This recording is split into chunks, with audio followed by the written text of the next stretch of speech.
বিরতির পর আবারও স্বাগত সংবাদে। সাব্রুম থেকে শিয়ালদাগামী কাঞ্চনজঙ্ঘা এক্সপ্রেসে এক মহিলা জন্ম দিলেন এক পুত্র সন্তানের।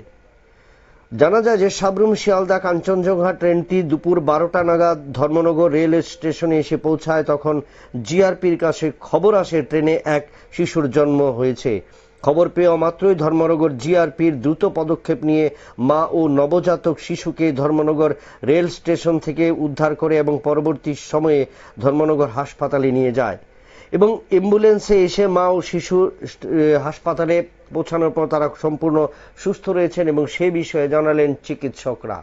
এবং সেখানে রেল কর্মীদের যে ভূমিকা, রেল কর্মীদের এটা যে দায়িত্ব পালন করেছেন তাকে কিন্তু প্রশংসনীয় করেছেন এলাকার মানুষ এবং রেলের অন্যান্য যাত্রীরা। আমরা শুনে নেব হাসপাতাল কর্তৃপক্ষের কি তুলে ধরলেন।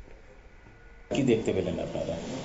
আজকে সাব্রুম টু শিয়ালদা কাঞ্চনজঙ্ঘা এক্সপ্রেসে প্যাসেঞ্জার ট্রেনে ছিল।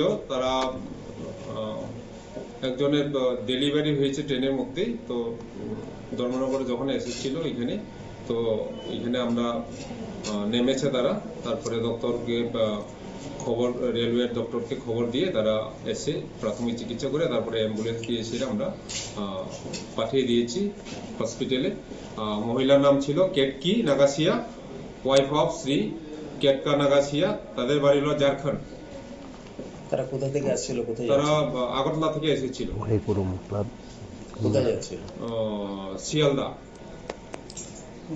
মানে শিশুটি কেমন আছে? শিশুটা সুস্থ আছে এবং ওনার মাও সুস্থ আছে। আমরা শুনলাম সংশ্লিষ্টদের বক্তব্য যে রেলে যে নবজাতক শিশুর জন্ম হয়েছে, শিশু এবং তার মা সুস্থ রয়েছে বলে কিন্তু জানালেন কর্তৃপক্ষ। নিয়ে নিচ্ছি আবারও একটা ছোট্ট বিজ্ঞাপন, বিরতির সঙ্গে থাকুন।